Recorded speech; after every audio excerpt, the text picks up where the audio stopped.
আবু দাউদ শরীফের 1512 নম্বর হাদিস, হাদিসটি সাওবান রাদিয়াল্লাহু তাআলা আনহু থেকে বর্ণিত।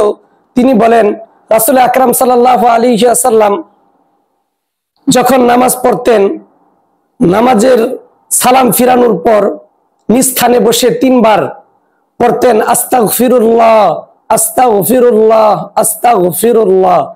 এই ইস্তেগফারকে 3 বার পড়ে নিতেন।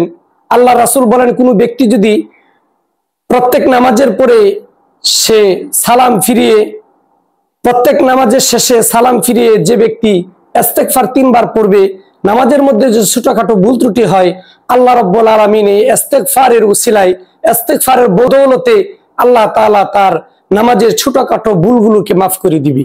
আমরা যখন নামাজ পড়বো, নামাজের পর সালাম ফিরানোর সাথে সাথে আমরা 3 বার ইস্তেগফার পড়বো, তাহলে আল্লাহ তাআলা আমাদের নামাজের মধ্যে যে ভুল ত্রুটিগুলো আছে, এই ছোটখাটো ভুল ত্রুটিগুলিকে আল্লাহ তাআলা মাফ করে দিবেন।